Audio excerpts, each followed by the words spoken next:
কোরবানির সামনে আছে, এই 10 দিনের মধ্যে আমরা পশু কিনবো। পশু কেনার সময় আপনি আপনার সামর্থ্যের সেরাটা কিনবেন এবং পশুকে কেন্দ্র করে কোনো রকম শো অফ করবেন না।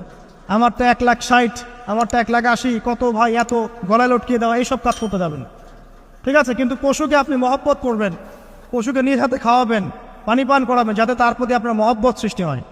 এবং এই মহব্বতের প্রাণীটাকে আপনাকে কুরবানি দিতে হবে।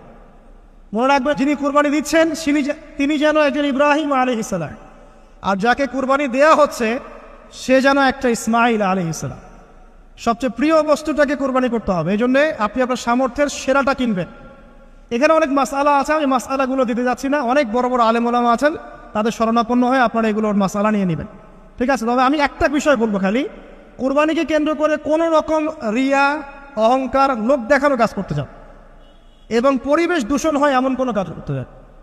জাস্ট ইসলামের সৌন্দর্য ফুটিয়ে তুলবেন, এর যে হক, মিসকিনের হক, আত্মীয়দের হক, এটা ঠিকঠাক মতো আদায় করবেন।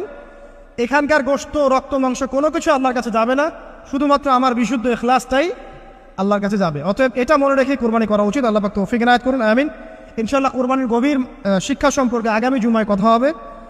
আর সর্বশেষ কথা হলো যে এই কাজগুলো, কোরবানি বলেন, এই যে নামাজ, তাসবিহ, তাহলিল, কোরআন তেলাওয়াত, তওবা, তাকবীর, সওম, এই কাজগুলো পারিবারিকভাবে এবং সামাজিকভাবে করার চেষ্টা করে, তাহলে ইসলামিক সংস্কৃতি, হৃদ্যতা, ভালোবাসা ফুটে উঠবে।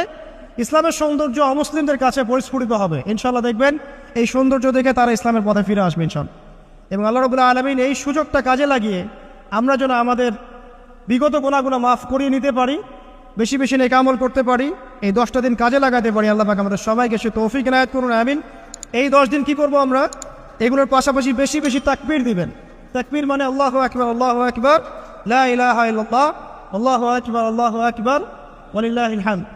সাহাবীদের মধ্যে আবু হুরায়রা রাদিয়াল্লাহু আনহু, আব্দুল্লাহ ইবনে আব্বাস, আব্দুল্লাহ বিন ওমর, এই বিখ্যাত সাহাবীরা যখন এই 10 দিনে উপস্থিত হতেন, তারা বাজারে গেলেও তারা বাজারে গিয়ে তাকবীর দিতেন জোরে জোরে। অন্য সবাই শুনে সবাই তাকবীর দিত, তাহলে সমস্বরে তাকবীর হতো। এই সুন্নাহটা চালু করা যেতে পারে। আল্লাহ পাক আমাদের সবাইকে তাকবীর দেওয়ার তৌফিক দান করুন, আমিন। এরপর এই 10 দিন আমরা বেশি বেশি যে কাজটা করার চেষ্টা করবো সেটা হলো তওবা। বেশি থেকে বেশি তওবা করার চেষ্টা করা উচিত। আর তওবা মানে শুধু আস্তাগফিরুল্লাহ ওয়া আতুবু ইলাইহি পড়া নয়। তওবার দুটো ভাগ আছে। কবিরা গুনার জন্য একরকম তওবা, আর সগীরা গুনাহ এমনি এমনি মাফ হয়ে যায়। সগীরা গুনার জন্য একটা সগীরা গুনাহ হয়েছে, আপনি একটা ভালো কাজ করলেন, আগের গুনাহ মাফ। একটা গুনাহ হয়েছে, আপনি ওযু করলেন, চোখের হাতের সব গুনাহ মাফ। একটা গুনাহ হয়েছে